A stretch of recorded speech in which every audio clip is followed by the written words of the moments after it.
bunda-bunda sholihah yang saya muliakan karena Allah Subhanahu wa taala dan yang saya cintai karena Allah. Insyaallah hari ini kita akan berjumpa kembali membahas tentang sebuah tema yang Masya Allah ini luar biasa. Semakin anak itu usianya semakin besar, maka tanggung jawab kita sebagai orang tua semakin besar ya untuk menjadikan atau mengarahkan anak-anak kita menjadi anak-anak yang solih dan solihah. Hari ini insya Allah kita memohon pertolongan kepada Allah Subhanahu wa ta'ala untuk bisa menyelesaikan tugas kita menuntut ilmu dalam rangka menemani buah hati kita untuk menjadi sosok seorang pemuda atau pemudi yang tangguh, yang mana tentunya sosok ini adalah sosok yang Allah Subhanahu wa ta'ala ridhoi. Ketahuilah wahai saudariku, sesungguhnya di dalam Islam, dalam pengasuhan, kita sudah masuk dalam pengasuhan fase yang ketiga.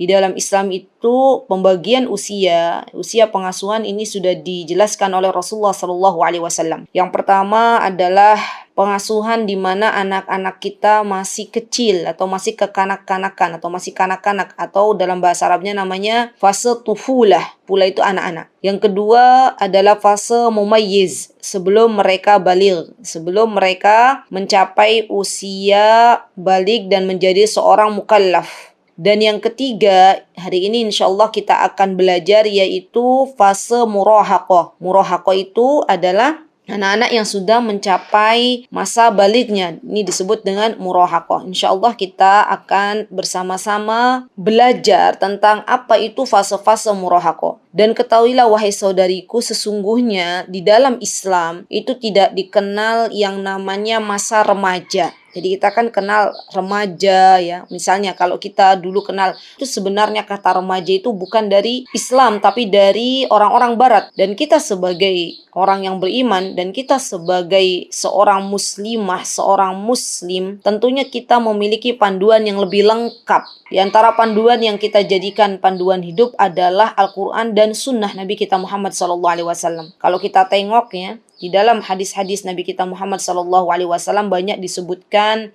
tentang kalimat pemuda, ya Masya Allah, atau pemudi. Di antaranya Rasulullah SAW, beliau pernah bersabda, dan ini Masya Allah berkaitan dengan seorang pemuda. Kata beliau, Al-Hasan wal Husain sayyida syababi ahlil jannah. Hasan dan Husain itu adalah tokoh penduduk atau tokoh pemuda penduduk surga. Lihat, di sini ada kata syabab. Bahasa Arabnya pemuda itu syabab. Dan di dalam hadis lain, Rasulullah SAW menggunakan kata pemuda, di antaranya Masya Allah ini yang menjadi motivasi bagi anak-anak kita yang sudah memasuki fase murahaqah. Kita boleh berdiskusi dengan hadis ini, bunda-bunda salihah. Kita katakan bahwasanya Rasulullah SAW itu pernah berpesan tentang seorang pemuda, di mana kata Rasulullah SAW, sab'atun yudhilluhumullahu yaumal qiyamah. Yaumal qiyamati fi dhillihi yauma la dhilla illa dhilluh. Kata Rasulullah SAW, ada 7 golongan manusia yang akan dinaungi oleh Allah Subhanahu wa ta'ala. Dan kita tahu kalau dinaungi berarti arti kata dinaungi itu biasanya kan kita berteduh ya. Kalau misalnya kita dinaungi oleh pohon, berarti kan kita berteduh di bawah pohon. Nah besok nih ada 7 golongan yang akan dinaungi oleh Allah di bawah naungan arasy-Nya. Pada hari tidak ada naungan selain naungan Allah Subhanahu wa ta'ala. Siapa di antara 7 golongan? Rasulullah SAW menyebutkan di antaranya adalah wasyabun nasya'a fi ibadatillah, dan pemuda, wasyabun yang tumbuh dalam ibadah kepada Allah Subhanahu wa ta'ala. Subhanallah, di sini disebutkan seorang pemuda. Artinya kalau Allah Subhanahu wa ta'ala saja memberikan bonus, memberikan hadiah, kelak nanti pemuda-pemuda yang dia gunakan masa mudanya untuk beribadah kepada Allah Subhanahu wa ta'ala, maka kelak Allah akan berikan naungan. Dan ini kamu harus dapat, karena subhanallah nanti ketika kita sedang berkumpul di mahsyar, matahari didekatkan sedekat-dekatnya, semua ingin mencari naungan. Semua ingin mencari sesuatu yang bisa dijadikan sebagai tempat berlindung. Dan kelak nak, pemuda-pemuda, kalau engkau bisa menjadi seorang pemuda yang tumbuh dalam ibadah kepada Allah Subhanahu wa taala, maka engkau akan termasuk ke dalam golongan orang-orang yang mendapatkan naungan Allah Subhanahu wa taala. Jadi kita semangati dulu anak-anak kita di fase-fase ini bahwasanya kau gunakan masa mudamu nak untuk benar-benar beribadah kepada Allah Subhanahu wa taala. Dan ada juga hadis di mana Rasulullah sallallahu alaihi wasallam, satu lagi nih yang menjadi motivasi bagi kita ketika berdiskusi dengan anak-anak. Rasulullah SAW itu pernah menyebutkan, apa kata Rasulullah SAW? Kata beliau, "Ya ma'syaras sabab, man istata'a minkumul ba'ata falyatazawwaj." Wahai para pemuda, barang siapa sudah mampu untuk menikah. Lihat, di sini wahai para pemuda, disebutkan di sini wahai para pemuda. Artinya di dalam Islam itu Rasulullah sallallahu alaihi wasallam sangat-sangat memperhatikan pemuda dan pemudi di dalam kehidupannya. Bahkan nanti kita kelak pada hari kiamat, kita semuanya nih tidak akan bisa melangkahkan kaki kita kecuali akan ditanya oleh Allah Subhanahu wa taala dengan 4 perkara. Dan di antara 4 perkara yang Allah Subhanahu wa taala tanya kepada kita adalah tentang masa muda. Untuk apa kita habiskan? Besok nak, Allah akan tanya kepada dirimu nak, untuk apa kau habiskan masa mudamu? Dan engkau yang akan mempertanggungjawabkan di hadapan Allah Subhanahu wa taala. Ibu, ayah hanya bisa membantu untuk mempersiapkan engkau wahai anakku sebagai sosok pemuda, pemudi muslim yang tangguh. Di antaranya yang bisa kita lakukan, bunda-bunda semuanya, di antaranya yang pertama adalah mengenalkan yang namanya fenomena pubertas. Ini kita kenalkan baik-baik kepada anak-anak kita, karena memang subhanallah terkadang tema-tema pubertas ini tidak dipelajari di sekolah-sekolah anak-anak kita. Maka tugas kita sebagai orang tua untuk mengenalkan apa itu pubertas. Ketahuilah saudariku bahwasanya pubertas itu adalah merupakan periode pertumbuhan di mana seseorang mengalami proses pematangan fungsi organ reproduksi sehingga mampu berkembang atau memperoleh keturunan.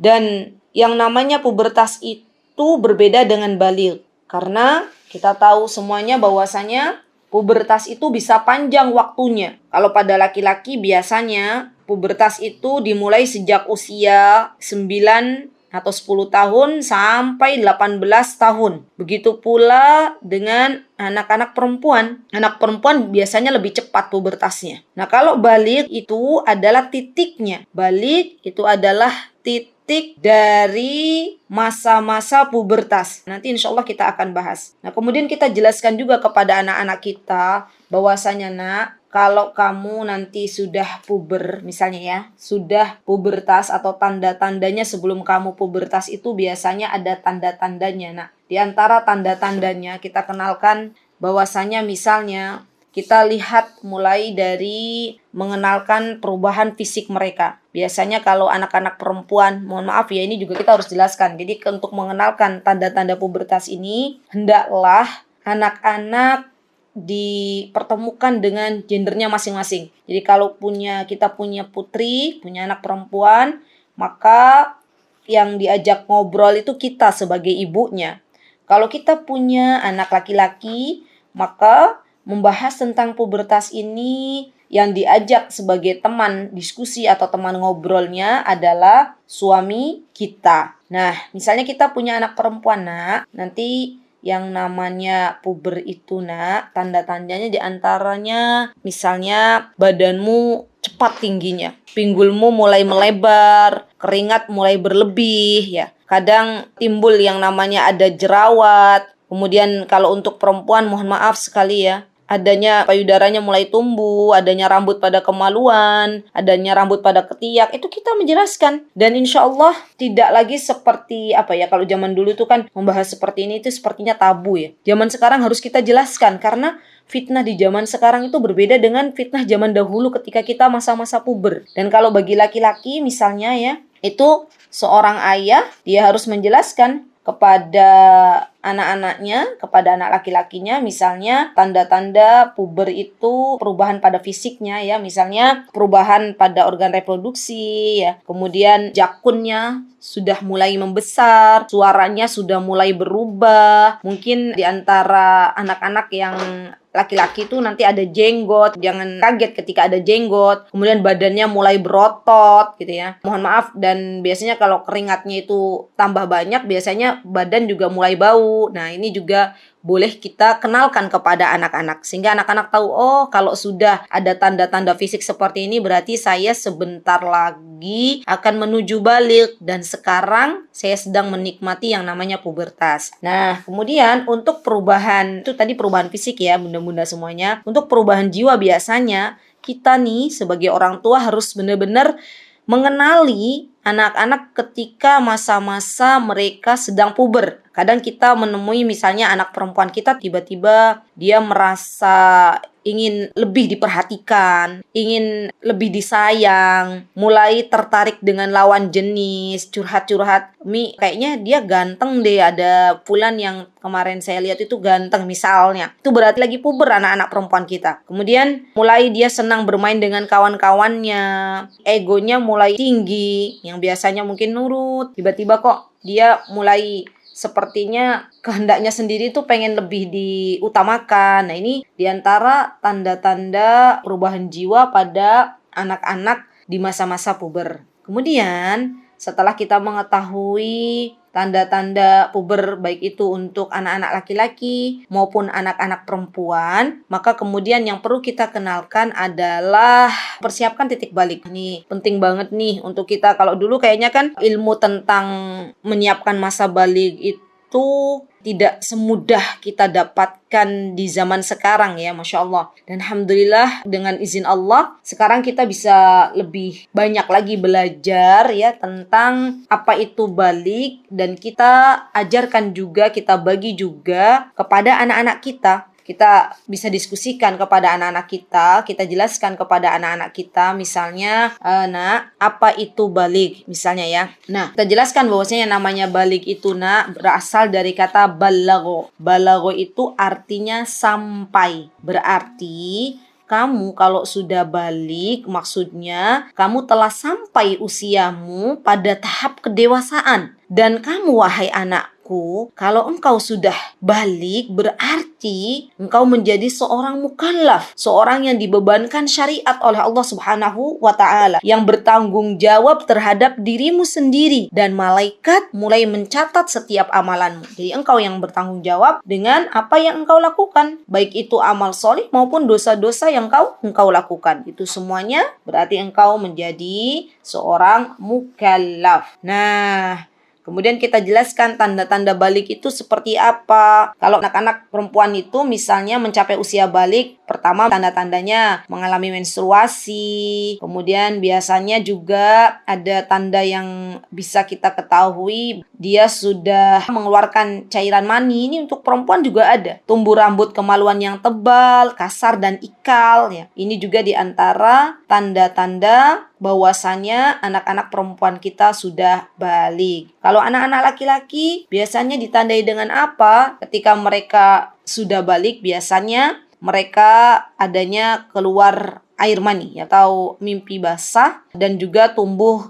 rambut di kemaluan. Sama seperti anak perempuan. Anak perempuan juga dia mulai tumbuh rambut di kemaluan. Nah, maksimal biasanya kalau kita lihat dalam ilmu fikih, maksimal usia balik itu biasanya nih anak-anak itu kalau sudah mencapai umur 15 tahun. Dan ini dalam kalender Hijriyah ya, bukan kalender Masehi. Kalau teman-teman semuanya punya anak sudah 15 tahun misalnya atau 14 tahun kemudian menemui tanda-tanda yang tadi saya sebutkan, berarti anak-anak kita sudah mulai balik. Dan mulai nih selanjutnya setelah kita bicarakan tentang apa itu balik, apa itu pubertas kepada anak-anak kita, maka kemudian kita jelaskan juga, nak, kalau kamu sudah mulai balik berarti kamu harus paham apa konsekuensi dari balik. Ya, subhanallah teman-teman, ketika kita menyampaikan kepada anak-anak masalah ini, mohon untuk disampaikannya secara bertahap ya, karena anak-anak itu mesti paham betul betul apa itu konsekuensi balik. Ya, sehingga mereka sudah menjadi seorang pemuda dan pemudi yang siap untuk beribadah kepada Allah Subhanahu wa Ta'ala. Di antara konsekuensi balik, Nak, misalnya ya, kalau kamu sudah balik, berarti tadi Bunda bilang apa? Kamu sudah besar. Berarti telah wajib bagimu, Nak, untuk mengerjakan ibadah sholat 5 waktu. Telah wajib bagimu, Nak, untuk melaksanakan puasa di bulan Ramadan. Telah wajib bagimu, Nak, untuk membayar zakat, dan telah wajib bagimu, Nak, untuk berhaji jika engkau mampu. Nah, ini juga perlu kita katakan kepada anak-anak kita. Ya, jadi yang namanya sudah balik itu berarti ada konsekuensi yang kamu harus lakukan, diantaranya tadi. Dan juga jangan lupa yang pertama dari yang paling penting adalah mentauhidkan Allah Subhanahu wa Ta'ala. Karena yang namanya mentauhidkan Allah itu adalah pondasi yang paling terkuat yang akan Allah Subhanahu wa Ta'ala masukkan seseorang ke dalam surganya. Jadi nanti, Nak, kalau kamu sudah balik, maka yuk belajar kembali bersama Bunda nanti bagaimana menjadi sosok seorang hamba yang mentauhidkan Allah Subhanahu wa Ta'ala. Dan apa sih arti tauhid itu sendiri? Nanti kita bisa belajar lebih dalam lagi dengan anak-anak kita. Kita kenalkan bahwasanya namanya tauhid itu ada tauhid rububiyah, ada tauhid uluhiyah, ada tauhid asma wa sifat, dan kita lebih dalam lagi nanti apa itu tauhid rububiyah, apa itu tauhid uluhiyah, apa itu tauhid asma wa sifat. Itu menjadi sebuah pembahasan yang luar biasa ya dengan anak-anak kita ketika kita bisa belajar bareng dengan anak-anak kita, sehingga mereka ketika sudah balik mereka sudah paham apa itu konsekuensi balik. Baik. Nah, setelah kita mengajarkan kepada anak-anak kita apa itu konsekuensi balik, baru kemudian kita mulai, nah ini juga step by stepnya ya, memahamkan tentang tarbiyah jinsiyah pada anak. Ya, tarbiyah jinsiyah pada anak ini adalah pengenalan lebih dalam lagi untuk anak-anak kita, dan ini merupakan sebuah pelajaran yang mestinya kita dan anak-anak kita itu tahu. Di antara pelajaran-pelajaran atau di antara materi yang bisa kita belajar bareng dengan anak-anak kita, di antaranya adalah belajar tentang konsep malu. Jadi menanamkan sifat malu ke dalam diri anak-anak kita. Dan ini sangat-sangat penting ya untuk kita pelajari sebagai bekal untuk kita semuanya di dalam menjalankan kehidupan ini. Karena subhanallah yang namanya sifat malu itu adalah akhlak yang mulia. Di mana ketika seseorang itu punya sifat malu, maka sifat malu ini dapat membentengi diri kita dan anak-anak kita dari segala perbuatan yang hina dan nista. Segala perbuatan yang dilarang oleh Allah Subhanahu wa Ta'ala. Kalau kata Imam Ibnul Qayyim, bahwasanya malu ini adalah sifat yang sangat-sangat utama, luhur, dan paling banyak mendatangkan manfaat. Sifat malu ini adalah kunci dari semua kebaikan. Lihat, manusia kalau punya rasa malu, itu artinya dia masih memiliki kebaikan. Masya Allah ya. Jadi apalagi kalau punya anak-anak perempuan, ya konsep malu ini harus benar-benar kita kawal, kita ajarkan, karena yang namanya anak perempuan ini seharusnya sudah dijadikan hiasan bagi dirinya tentang sifat malu. Bahkan Rasulullah SAW mengatakan, inna likulli dinin khuluqan wa inna khuluqal islamil haya.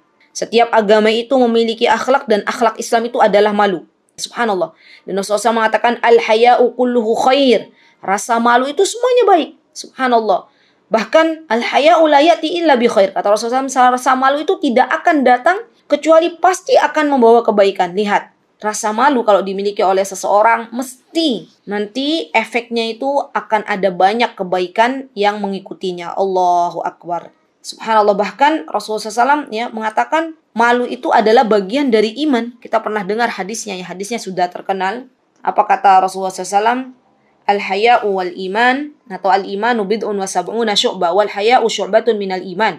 Keimanan itu memiliki 70 cabang, dan rasa malu itu adalah salah satu cabang keimanan. Lihat nak, Rasulullah SAW menjadikan rasa malu sebagai bagian dari iman kita. Masya Allah, sebagai bagian dari cabang keimanan kita. Maka kita harus memiliki sifat malu. Terutama adalah malu kepada Allah Subhanahu wa Ta'ala. Malunya kita sebagai seorang hamba kepada Rabb kita yang telah memberikan kepada kita banyak kebaikan. Allah nak yang memberikan kepada kita mata untuk kita bisa melihat. Allah nak yang telah memberikan kepada kita pendengaran sehingga kita bisa mendengar. Memberikan kepada kita telinga sehingga kita bisa mendengar. Allah jua nak yang telah memberikan kepada kita kaki sehingga kita bisa berjalan. Kita malu nak kepada Allah kalau kita ternyata selama ini tidak mentaati Allah, tapi ternyata kita bermaksiat kepada Allah Subhanahu wa Ta'ala. Jadi dibangkitkan lagi rasa malunya tuh bukan malu kepada kita, bukan malu kepada manusia saja, tapi lebih malu kepada Allah. Juga malu kepada malaikatnya. Malaikat yang setiap hari mencatat amal perbuatan kita, yang selalu hadir untuk mencatat semua amal solih kita, maka kita malu. Malaikat saja mereka adalah makhluk yang mulia, dan kalau kita berbuat sesuatu yang menjadikan Allah murka, maka kita malu kepada malaikat. Malaikat akan mencatat apa yang kita lakukan. Nah, bagaimana agar anak itu, teman-teman, untuk konsep pembelajarannya ya, agar anak-anak kita memiliki rasa malu, maka hendaklah kita nih, orang tua menjadi teladan, Terutama anak-anak itu bisa menyaksikan kita semuanya, bahwasanya bisa melihat kita itu memiliki rasa malu yang sangat tinggi. Beda ya namanya malu dan malu-maluin. Malu ini adalah sebuah sifat yang memang hendaklah kita orang tua miliki dengan tujuan agar anak-anak kita juga bisa meneladani apa yang sudah kita lakukan dari sifat malu ini. Jadi memberikan contoh teladan kepada anak-anak untuk sifat malu ini adalah itu hal yang paling efektif menjadikan anak-anak kita mengetahui yang namanya konsep malu itu seperti apa. Baik, kemudian dalam memahamkan tarbiyah jinsiah pada anak, kita juga perlu mengajarkan tentang aurat. Nah, ini juga penting banget ini aurat. Ini terkadang anak-anak kita langsung mengatakan, nak pakai jilbab nak. Tapi kita lupa untuk mengajarkan masalah aurat. Padahal yang masalah aurat ini seharusnya kita tanamkan atau kita biasakan anak-anak kita untuk bisa mengetahui konsep aurat ketika mereka mumayyiz ya. Jadi memang ketika mereka mumayyiz sudah kita kenalkan, nanti harapannya masa balik sudah datang, mereka sudah siap ya untuk menutup aurat mereka. Ya, di antaranya misalnya ketika kita mengenalkan tentang konsep aurat, bahwasanya yang namanya laki-laki aurat itu harus ditutup antara pusar sampai lutut. Berarti kamu kalau pakai baju harus menutupi lututmu.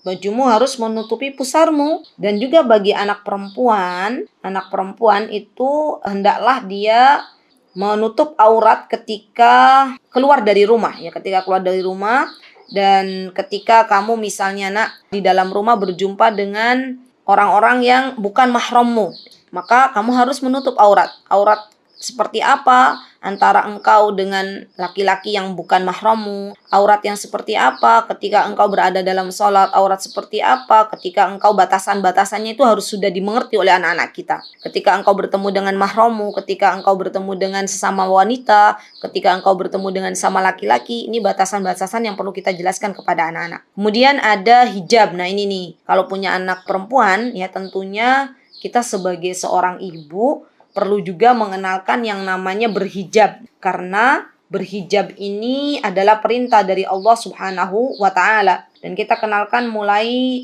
bareng-bareng membuka surah An-Nur. Ya, makanya saya sering nih mengatakan sebenarnya ya Masya Allah kalau punya anak-anak mulai besar itu bahas lagi, tadabburi lagi surah An-Nur. Karena surah An-Nur dan Al-Ahzab. Surat Al-Ahzab ini banyak sekali hukum-hukum yang berkaitan dengan wanita. Di antaranya Allah Subhanahu wa Ta'ala menyebutkan di dalam surah An-Nur, kata Allah Subhanahu wa Ta'ala, wal yadribna bi khumurihinna ala juyubihin wa la yubdina zinatahun. Allah menyuruh kepada wanita-wanita yang beriman, hendaklah mereka, ayatnya panjang saya ambil intinya, hendaklah mereka menutupkan kain kerudung ke dadanya, berhijab, dan janganlah menampakkan perhiasannya. Ini dalam surah An-Nur ayat 31. Nanti bunda-bunda semuanya bisa buka kembali, ya bisa belajar kembali tafsir singkatnya dari surah An-Nur ayat 31. Kemudian Allah Subhanahu wa taala juga memerintahkan kita dalam surah Al-Ahzab ayat 59. Nanti bisa belajar bareng-bareng lagi. Apa kata Allah Subhanahu wa taala? Allah Subhanahu wa taala berfirman, "Ya ayyuhan nabi, qul li azwajika wa banatika wa nisa'il mu'minin yudnina 'alaihinna min jalabibihin. Dzalika adna ay yu'rafna fala yu'dzain. Wa kana Allahu ghafurar rahima." Wahai Nabi, kata Allah Subhanahu wa taala, katakanlah kepada istri-istrimu, anak-anak perempuanmu, berarti ini yang punya anak-anak perempuan, hendaklah mereka mengulurkan jilbabnya ke seluruh tubuh mereka. Subhanallah, ada hikmah di balik itu. Kenapa Allah menyuruh engkau, wahai putriku, untuk berhijab? Ternyata hikmah di antaranya adalah agar kita itu mudah untuk dikenali. Kita sebagai seorang muslimah, agar kita tidak diganggu oleh orang-orang yang ingin berbuat jahat kepada kita. Mulai kita kenalkan manfaat dari kenapa putri kita harus berhijab. Sehingga nggak ada lagi yang namanya misalnya anak-anak perempuan nggak mau berhijab, ya, karena mereka tahu keutamaan dan kedudukan di mata Allah Subhanahu wa taala tentang pentingnya berhijab, ya. Dan wahai anakku, ketika engkau berhijab itu adalah sebuah ibadah yang bisa kamu lakukan di hadapan Allah Subhanahu wa taala. Jadi niatkan ketika engkau berhijab, wahai putriku, itu untuk mencari ridha Allah Subhanahu wa taala. Kemudian konsep mahram. Ini saya hanya membahas yang global-globalnya saja ya teman-teman, karena takut waktunya tidak cukup, khawatir waktunya tidak cukup. Nanti insya Allah bisa teman-teman langsung buka kembali tadi surah An-Nur dan surah Al-Ahzab, dan nanti lebih luas lagi menjadi bahan diskusi dengan anak-anak. Baik, kemudian kita kenalkan juga konsep mahram. Nah, ini juga penting banget nih, konsep mahram. Itu harus kita kenalkan kepada anak-anak kita. Tujuan utamanya adalah agar anak-anak kita paham bagaimana dia mesti bergaul dengan orang-orang yang bukan mahramnya. Anak-anak kita paham bahwasanya yang namanya mahram itu adalah orang-orang yang tidak boleh untuk dinikahi. Dan yang bukan mahram itu boleh dinikahi. Misalnya, anak-anak kita harus dipahamkan bahwasanya sepupumu itu, itu bukan mahrammu. Jadi, kamu harus hati-hati ketika bergaul dengan sepupumu. Jangan terlalu dekat, karena bisa saja ya suatu hari kelak kamu menikah dengan sepupu. Ini jadi lebih sesuatu yang kita tuh jelaskan dulu ke anak-anak. Apa sih keutamaan aku harus mengenal lebih dekat mahram? Untuk apa saya itu harus mengenal mahram kita misalnya? Itu harus diketahui dulu. Nah, nanti ibu-ibu bisa buka ya surah An-Nisa, nanti belajar kembali ayat 23, dicatat saja. Dan juga nanti bisa surah An-Nur ya ayat 31. Ini nanti bisa dibuka kembali, siapa sih mahram-mahram kita? Ya, siapa sih mahram anak-anak kita? Siapa mahram putri-putri kita, ya, itu semua kita pelajari. Nah, secara global, mahram itu terbagi menjadi 3 ya. Karena faktor nasab, karena faktor persusuan, dan karena faktor pernikahan. Ini mungkin jadi bahan belajar bareng, dibikin bagan, agar anak-anak kita itu lebih paham siapa sebenarnya mahram-mahram mereka. Ya, saya di sini tidak akan menjelaskan lebih dalam. Baik, kemudian konsep menjaga diri. Nah, ini juga penting banget ya. Mengajarkan kepada anak-anak kita bahwasanya tubuh kita itu adalah nikmat dari Allah Subhanahu wa taala. Dan tubuh kita itu sangat-sangat berharga. Allah menciptakan tubuh kita dengan begitu sempurna. Subhanallah. Maka sudah selayaknya kita menjaga tubuh kita untuk hal-hal yang Allah ridhoi. Sudah selayaknya engkau menjaga dirimu, jangan sampai terjebak dalam jeratan-jeratan iblis, misalnya ya. Engkau harus mengerti bahwasanya tubuhmu itu begitu berharga dan tidak boleh sembarangan orang dapat menyentuhmu. Nanti di situ dijelaskan kembali ya tentang sentuhan boleh dan sentuhan tidak boleh ya. Silakan nanti teman-teman diskusi kembali dengan anak-anak ya, bagaimana konsep menjaga diri. Dan yang paling penting ini nih, keutamaan menjaga diri. Kalau kamu bisa menjaga diri, wahai anak-anakku, maka Allah kasih kalian itu surga. Allah kasih kalian surga. Apalagi untuk anak-anak perempuan. Apabila kata Rasulullah SAW, idza sholatil mar'atu khamsaha wa shamat syahroha wa hafidhat farjaha wa ta'at ba'laha. Anak-anak perempuan, kamu wahai anakku, kalau kamu menjaga sholat, puasa di bulan Ramadan, menjaga dirimu, menjaga farjimu, menjaga kemaluanmu, dan taat kepada suamimu besok, nak, pada waktu nanti engkau berjumpa dengan Allah, Allah akan memberikan kepadamu kesempatan untuk bisa masuk dari pintu surga manapun yang kamu kehendaki. Ayo nak, ibu juga mau masuk dari pintu surga manapun yang kita kehendaki. Karena ibu tahu, ibu bukan orang yang senantiasa menjaga qiyamul lail, menjaga sholat malam. Ibu bukan orang yang senantiasa menjaga puasa sunnah. Tapi ibu pengen tak bareng-bareng masuk bareng ke dalam surganya Allah dari pintu manapun yang kita kehendaki. Maka yuk pandai-pandai jaga diri agar besok Allah masukkan kita ke dalam surganya. Nah, kemudian juga perlu dalam tarbiyah jinsia ini konsep adab bergaul. Wah, ini penting banget ini ya. Konsep bergaul, baik itu anak-anak kita baik bergaul dengan teman-temannya ataupun bergaul dengan lawan jenisnya. Ini juga kita arahkan anak-anak kita, teman-teman kita bimbing anak-anak kita mencari teman yang baik itu seperti apa. Teman yang solihah kalau anak kita perempuan itu seperti apa. Teman yang solih itu seperti apa. Itu perlu kita bicarakan ya baik-baik dengan anak-anak kita. Karena yang namanya teman ini subhanallah itu akan sangat-sangat mempengaruhi agama anak-anak kita. Dan ini sudah diwanti-wanti oleh Rasulullah SAW. Kata Rasulullah SAW, kalau kita mau lihat seseorang, lihat agama temannya. Kalau kita mau lihat agamanya seseorang, lihat temannya. Dengan siapa dia berteman. Maka wahai anakku, sebelum engkau bergaul, ya, sebelum engkau berteman, lihat dulu temanmu itu seperti apa, sahabatmu itu seperti apa. Kalau sahabatmu termasuk anak-anak yang dia taat kepada Allah, taat kepada Rasulnya, taat terhadap batasan-batasan yang Allah Subhanahu wa taala telah jelaskan, maka kamu boleh bergaul atau boleh bersahabat dengan mereka.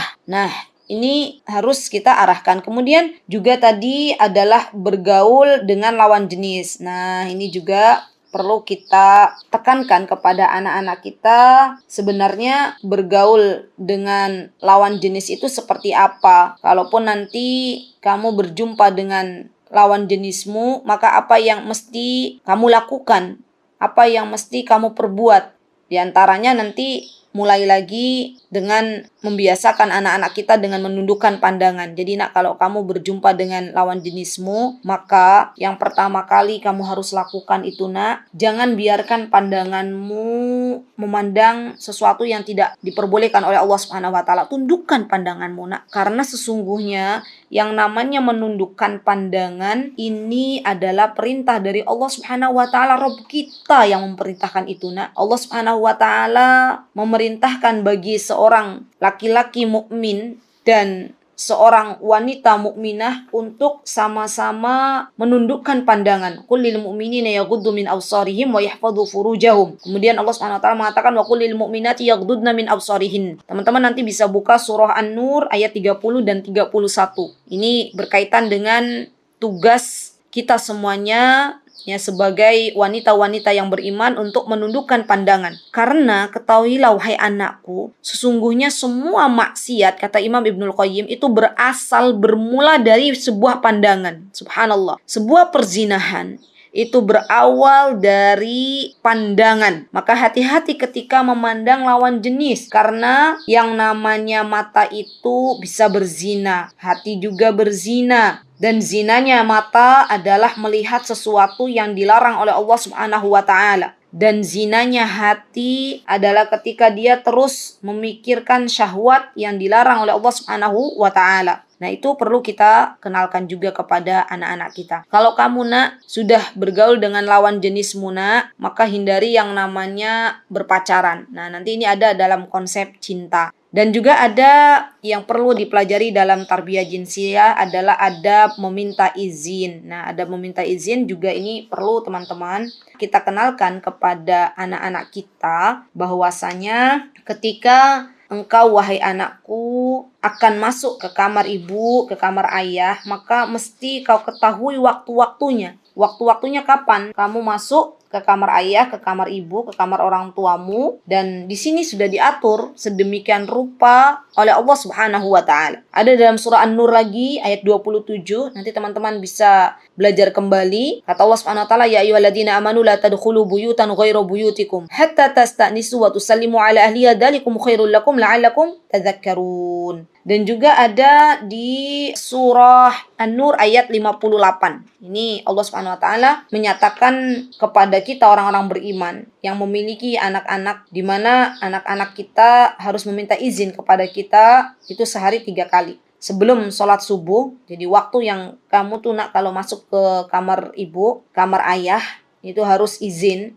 Kemudian ketika setelah duhur, ketika kita menanggalkan pakaian di siang hari misalnya, dan sesudah sholat isya, itu waktu-waktu yang memang kamu harus meminta izin ketika akan masuk ke kamar orang tua. Dan juga dalam minta izin ini juga kita bisa ajarkan juga kalau anak-anak kita mau keluar, ya mau keluar rumah misalnya, maka izin terlebih dahulu. Ya, izin terlebih dahulu nak, karena ibu dan ayah itu tahu kamu mau pergi kemana kalau kamu izin terlebih dahulu. Tapi kalau misalnya tidak izin terlebih dahulu, maka bagaimana ibu mau mengetahui kamu pergi kemana? Karena kamu belum izin kepada ayah dan ibu. Zaman sekarang itu banyak anak-anak yang tidak pernah diajarkan bab izin, sehingga mereka akhirnya keluar rumah ya asal nyelonong saja tanpa pamit kepada kedua orang tuanya. Dan subhanallah, banyak juga di zaman sekarang itu orang tua yang sudah mulai tidak lagi memperhatikan anaknya ada di mana. Ya, Masya Allah. Jadi penting untuk adab izin ini kita diskusikan ya, kita belajar bareng dengan anak-anak kita. Ada yang tertinggal sedikit teman-teman, bahwasanya dalam tarbiyah jinsiyah ini juga kita harus memisahkan tempat tidur anak-anak kita, ya terutama anak-anak yang sudah mulai balik, dipisahkan tempat tidurnya dari saudara-saudaranya. Jadi misalnya kita punya anak laki-laki, punya anak perempuan, ya anak laki-laki 2, anak perempuan 2, atau anak perempuan 1, anak laki-laki 1, maka mulai ini kita pisahkan. Itu dari usia berapa? Dari usia 10 tahun. Itu maksimal. Sudah mulai kita pisahkan. Maksimal ya. Kenapa kita harus memisahkan tempat tidur anak-anak kita dari saudara kandungnya? Karena ada hikmahnya. Di antara hikmahnya yang telah dijelaskan di dalam Islam adalah untuk menjadikan sebagai pencegahan agar anak-anak kita tidak terjatuh ke dalam fahisyah, perzinahan ya, atau penyakit-penyakit syahwat, lesbian ya, atau suka sesama jenis, laki-laki dan laki-laki. Naudzubillah summa naudzubillah, ya Allahul musta'an. Karena banyak sekali zaman sekarang itu kejadian ya yang namanya saudara kandung ternyata berzina. Ya ini karena tidak menerapkan yang namanya konsep untuk dipisahkan tempat tidur. Jadi tempat tidur itu dipisahkan boleh. Misalnya anak-anak kita mulai usia sekitar 6 tahun boleh mulai dipisahkan. Nah, teman-teman tidak perlu bersedih ya manakala misalnya rumah teman-teman itu kecil. Misalnya gimana dong rumahnya kecil? Kan tempat tidurnya atau kamarnya itu terbatas. Teman-teman bisa pakai sekat. Jadi kalau kamarnya itu disekat, seumpamanya tidak bisa disekat, maka kita gunakan metode anak laki-laki tidur di ruang tengah atau anak laki-laki tidur di sofa. Itu enggak apa-apa. Yang penting kan nanti setelah tidur dia bisa dibereskan kembali ya. Misalnya dia bisa membereskan kembali sofanya. Yang penting tidak jadikan satu, apalagi sampai satu selimut dengan saudaranya. Nah, ini juga penting ya untuk kita ketahui. Baik, kemudian setelah kita mengetahui tentang tarbiyah jinsiyah, nanti kalau teman-teman pengen lebih dalam lagi nih belajar tentang tarbiyah jinsiyah, monggo silahkan bisa lihat di YouTube Mutiara Hikmah. Insya Allah di situ sudah gamblang dijelaskan tentang apa itu tarbiyah jinsiyah, poin-poinnya, dan kita bisa mempelajari bareng dengan anak kita. Baik, kemudian teman-teman, yang kedua, tugas kita sebagai orang tua adalah membuka lebar pintu diskusi.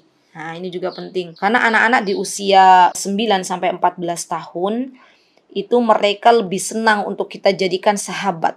Mereka lebih senang untuk didengarkan pendapat-pendapatnya daripada hanya kita perintah dan perintah. Nanti akan berbeda ya teman-teman ketika kita menggunakan konsep perintah dengan konsep dialog. Nabi Ibrahim alaihissalam, beliau telah mencontohkan bagaimana beliau menggunakan konsep dialog dengan Nabi Ismail alaihissalam. Ketika Nabi Ibrahim bermimpi bahwasanya Nabi Ibrahim menyembelih Nabi Ismail, maka Nabi Ibrahim menemui Nabi Ismail dan mengatakan kepada Nabi Ismail, "Ya bunai," lihat kata-katanya tuh lembut banget ya, para nabi zaman dahulu tuh bukan ya Ismail, bukan menyebut namanya, tapi ya bunai, wahai anakku. Yang namanya bunai itu lebih sayang, panggilan kesayangan. Wahai anakku, kata Nabi Ibrahim kepada Nabi Ismail, bagaimana pendapatmu? Bagaimana madza taro? Fanzur madza taro. Bagaimana pendapatmu? Abi mau lihat kira-kira pendapatmu bagaimana kalau Abi semalam bermimpi, kata Nabi Ibrahim ya, semalam bermimpi menyembelihmu dan itu perintah dari Allah. Maka Nabi Ismail pun mulai mencoba untuk berpendapat ya, mencoba untuk menyampaikan pendapatnya Nabi Ismail. Kata Nabi Ismail, "Wahai abati, ya abati, wahai ayahku." Lihat, panggilannya juga adalah abati, bukan abi. Abati itu lebih halus lagi, lebih sayang lagi, tanda sayang seorang anak kepada ayahnya itu panggilannya ya. Kata Nabi Ismail, "Ya abati fa'al ma tu'mar." Wahai ayahku, kalau memang itu adalah perintah dari Rabbmu, maka lakukanlah dan engkau akan menemuiku sebagai orang-orang yang bersabar. Lihat, subhanallah, bagaimana caranya Nabi Ibrahim mengajak dialog Nabi Ismail. Bisa saja ya teman-teman, Nabi Ibrahim langsung mengatakan, "Ya Ismail, misalnya, aku diperintahkan oleh Rabbmu untuk menyembelihmu." Bisa kan mengatakan demikian? Tapi tidak demikian yang dilakukan oleh Nabi Ibrahim. Nabi Ibrahim mulai mengajak diskusi dengan anak laki-lakinya, yaitu Nabi Ismail. Begitulah seharusnya yang kita lakukan dengan anak-anak kita ketika anak-anak kita sudah mulai masuk fase murahaqah. Karena itu lebih nyaman, anak-anak kita itu lebih mulai terbuka dengan kita ya, ketika kita mengajak diskusi. Nah, apa diskusi yang perlu kita jelaskan kepada anak-anak kita? Di antaranya nih teman-teman, mulai kita berdiskusi. Yang pertama adalah, "Anakku, wahai putriku, wahai Ananda," misalnya, "yuk kita bareng-bareng mendiskusikan sebenarnya untuk apa sih ya kita hidupkan." Nah, ini mulai nih. Engkau tahu nggak? Kira-kira nak, kenapa Allah itu menghidupkan Umi? Kenapa Allah menghidupkan engkau, wahai anakku? Kenapa Allah menghidupkan ibu, menghidupkan ayah? Nanti anak-anak kita mulai pendapat-pendapat mereka kita dengarkan dulu. Ya, jangan langsung kita, metodenya tuh bukan metode berceramah ya, tapi kita dengarkan dulu. Nah, nanti setelah mereka mulai berpendapat, ya pendapatnya didengarkan oleh kita, baru kemudian kita mengatakan, "Ketahuilah wahai anakku, sesungguhnya Allah Subhanahu wa taala menjelaskan dalam surah Adz-Dzariyat bahwasanya tujuan diciptakannya kita dan bangsa jin itu adalah untuk menyembah Allah Subhanahu wa taala."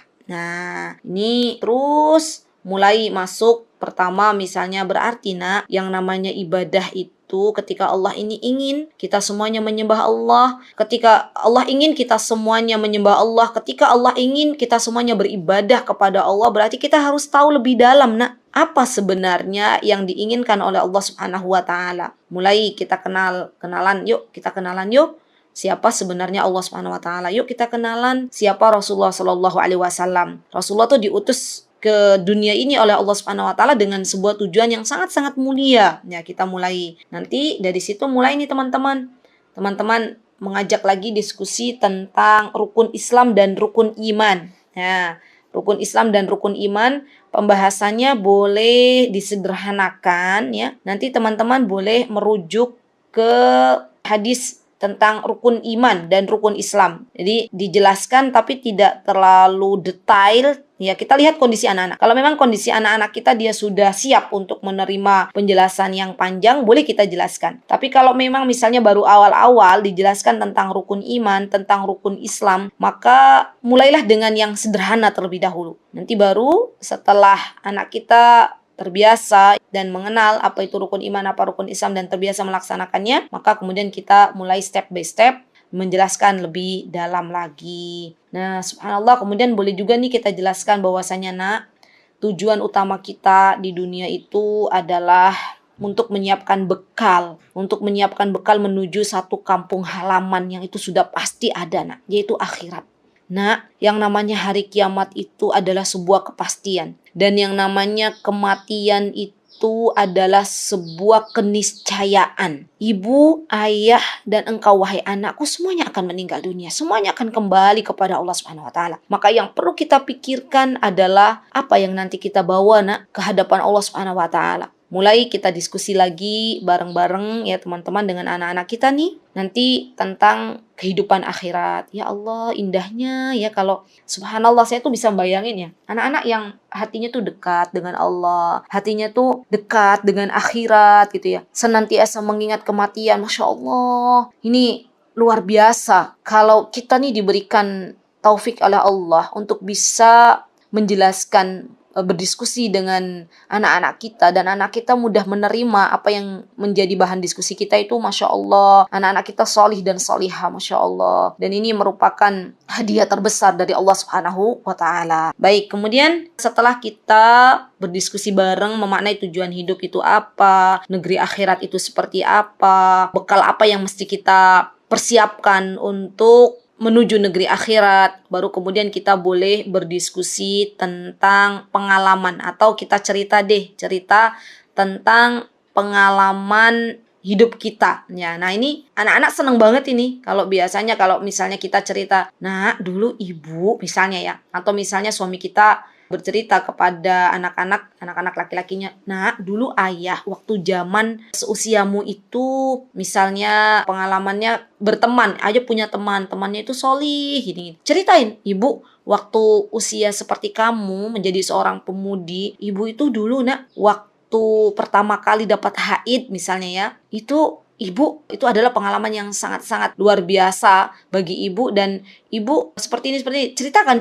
Baik itu pengalaman yang baik atau pengalaman yang tidak baik kita ceritakan. Tujuannya apa? Untuk dijadikan ibroh. Wahai anakku, kalau dulu nih ibu waktu masa-masa seusiamu dulu belum pakai hijabnya. Ibu sekarang nyesel. Kenapa kok baru kali ini pakai hijab? Sudah usia ibu sudah nggak lagi muda. Ya, kamu bersyukur Alhamdulillah, bersyukur kepada Allah. Seusiamu kamu sudah berhijab. Ya Masya Allah. Jadi boleh kita itu menceritakan hal-hal yang dulu waktu masa hidup kita, masa muda kita, untuk memotivasi anak-anak kita agar mereka lebih berhati-hati memaknai kehidupan ini. Dan subhanallah, betul kata pepatah ya, yang namanya orang itu semakin dia lebih lama hidup, semakin banyak makan garam. Dan pengalaman ini, pengalaman kebahagiaan, kegetiran hidup ini sejatinya yang harus pertama kali tahu adalah kita sebagai orang tua. Saya tuh sering kalau misalnya dengan putri saya ya bercerita, Umi, dulu tuh Umi kan katanya nikah usia 19 tahun tuh gimana ceritanya? Nanti tak ceritakan begini-begini, mereka dengerin sampai asik gitu dengerinnya, dan itu luar biasa ya bagi anak-anak. Wah, ternyata ibuku tuh dulu punya masa-masa seperti ini. Oh, ayahku tuh punya masa-masa seperti ini. Tapi ayahku dan ibuku bangkit, tidak terlalu lama terjebak ke dalam dunia kemaksiatan ya, bangkit menjadi sosok-sosok yang lebih baik. Nah, ini sering-sering lah teman-teman. Ya tadi kemarin sudah kita bilang ya bahwasanya boleh di meja makan kita cerita dulu waktu ibu waktu kecil suka begini-begini. Dulu waktu ayah masih kecil ini suka begini-begini.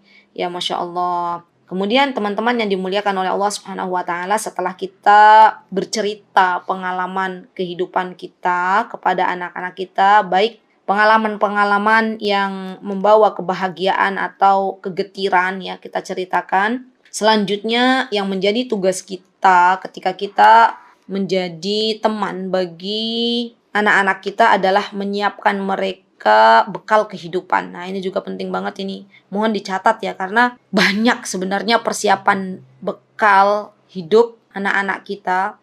Di antaranya adalah ilmu.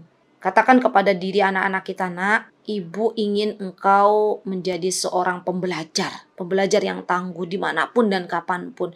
Karena ketika engkau memiliki ilmu, engkau yang akan dijaga oleh ilmu.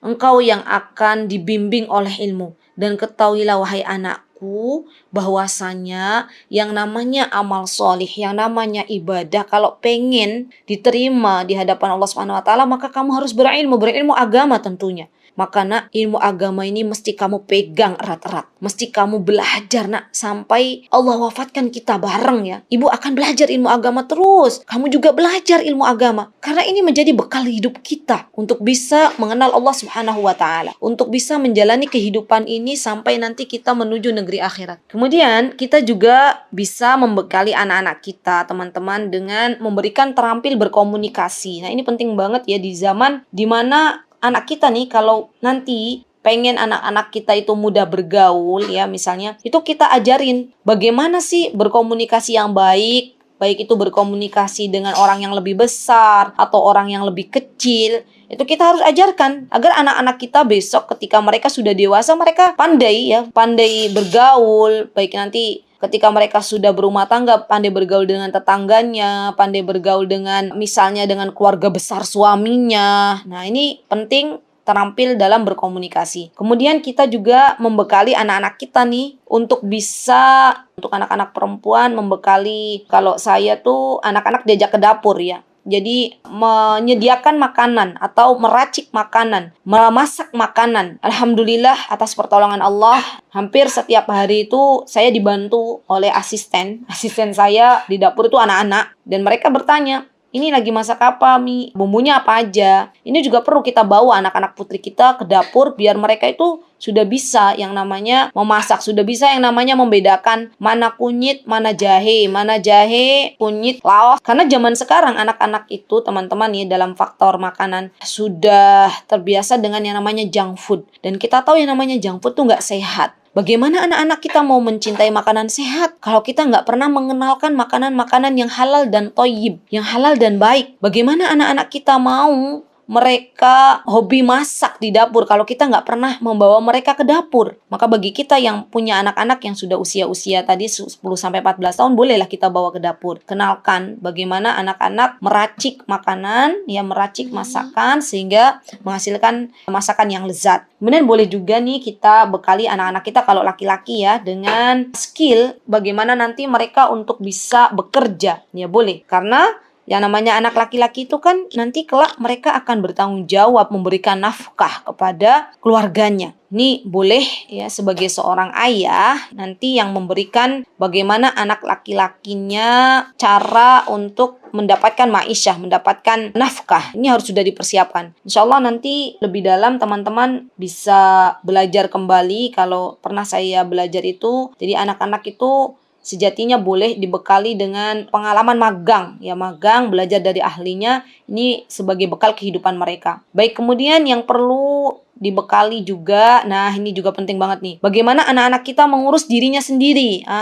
Ini nih. Kadang kan yang namanya anak-anak muda zaman sekarang, anak-anak zaman sekarang itu belum terampil ya mengurus dirinya sendiri. Yang namanya baju, kalau misalnya kotor harus bagaimana, yang namanya piring, kalau habis makan itu harus seperti apa, dicuci atau hanya di meja makan. Ini harus kita ajarkan keterampilan ini agar anak-anak itu dia sudah terampil ya dalam mengurus diri sendiri. Juga termasuk nih teman-teman dalam mengurus diri sendiri ini mengatur waktu. Nah, ini penting juga kita bekali. Kita katakan bahwasanya waktu itu modal kehidupan kita. Nah, kamu kalau misalnya wahai anakku pandai mengatur waktumu, artinya kamu sedang menanam amal-amal solih. Karena waktu itu sejatinya akan ditanya oleh Allah Subhanahu wa Ta'ala, untuk apa kau habiskan waktumu? Jangan sampai waktumu hanya dihabiskan di depan HP-mu. Jangan sampai waktumu dihabiskan hanya untuk berselancar di dunia maya, dari satu akun ke akun yang lainnya, dari satu media ke media lainnya. Ini perlu kita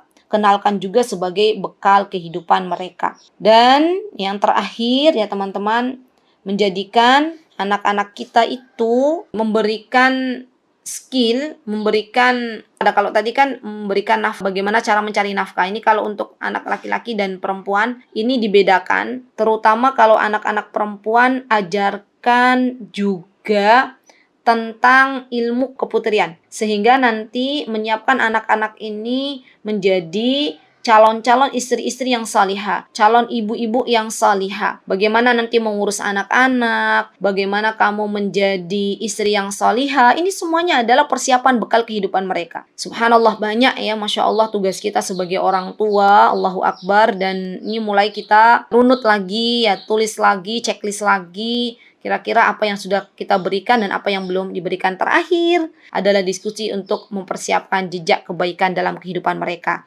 Ketahuilah wahai anakku, sesungguhnya kita di dunia ini hanya sebentar saja. Kita tidak pernah tahu sampai kapan kita di dunia. Maka wahai anakku, tinggalkanlah jejak-jejak kebaikan yang bisa kau tanam di dunia ini. Tinggalkanlah amal-amalan solih, yang amalan solih itu akan tetap mengikutimu, pahala akan tetap mengikutimu walaupun engkau sudah meninggal dunia. Jelaskan lagi tentang sebuah hadis idamata ibnu Adam in qata amalu illa min salas, ya. Bahwasanya kita semuanya akan meninggal dan 3 hal yang amalannya tidak akan pernah terputus, yang kebaikannya, pahalanya tidak akan pernah terputus. Ada 3 amalan yang pahalanya akan terus menerus. Yang pertama adalah ilmu yang bermanfaat. Yang kedua adalah sedekah jariyah. Yang ketiga adalah anak-anak yang mendoakan kedua orang tuanya. Maka wahai anakku, apa yang bisa kamu berikan untuk Islam, apa yang bisa kamu berikan untuk sesamamu, karena Rasulullah SAW mengatakan khairun nas anfa'uhum linnas. Jadilah wahai anakku orang yang banyak memberikan manfaat. Walaupun kalau kita sudah banyak memberikan manfaat nih walaupun jasad kita itu sudah meninggal terkubur di dalam tanah, tapi nama kita itu masih ada di dunia ini. Dan kita akan mendapatkan kebaikan yang banyak dari Allah Subhanahu wa taala. Subhanallah, kalau ada orang tua yang sudah mempersiapkan anaknya menjadi anak-anak yang tangguh, ya, memberikan banyak manfaat, subhanallah, ini merupakan hadiah dari Allah Subhanahu wa taala. Bisa dibayangkan kalau orang tua yang dia punya anak yang sudah siap untuk memberikan segala yang dia miliki untuk umat, kemudian kita meninggal dunia, anak-anak kita mengajarkan kembali ilmu-ilmu yang telah mereka dapatkan baik dari kita ataupun guru-gurunya, kita kecipratan pahalanya. Allahu Akbar. Dan ini yang semestinya harus kita tanamkan dalam diri kita masing-masing. Baik, kemudian terakhir, sebelum saya menutup sesi ini, izinkan saya memohon kepada Allah Subhanahu wa taala agar Allah berkenan untuk diri kita memperbaiki niat kita masing-masing, untuk apa kita mendidik anak kita, dan semoga Allah Subhanahu wa taala mengampuni dosa-dosa kita atas kelalaian kita di dalam menemani, mendampingi anak-anak kita karena lemahnya ilmu kita dalam membimbing anak-anak kita. Semoga Allah Subhanahu wa taala juga mengampuni kedua orang tua kita yang sudah berusaha mendidik kita semaksimal mungkin, dan semoga Allah Subhanahu wa taala membalas kebaikan orang tua kita dengan surga firdaus tertinggi. Semoga Allah Subhanahu wa taala menolong kita di dalam mendidik anak-anak kita di atas kitabullah dan sunnah Rasulnya, menjadikan anak keturunan kita anak-anak keturunan yang salih dan salihah, penyejuk mata bagi kita sebagai kedua orang tuanya dikala kita masih hidup ataupun di saat kita telah tiada. Kesempurnaan hanya milik Allah Subhanahu wa taala, dan kekurangan milik saya pribadi. Saya mohon maaf yang sebesar-besarnya. Wassalamualaikum warahmatullahi wabarakatuh.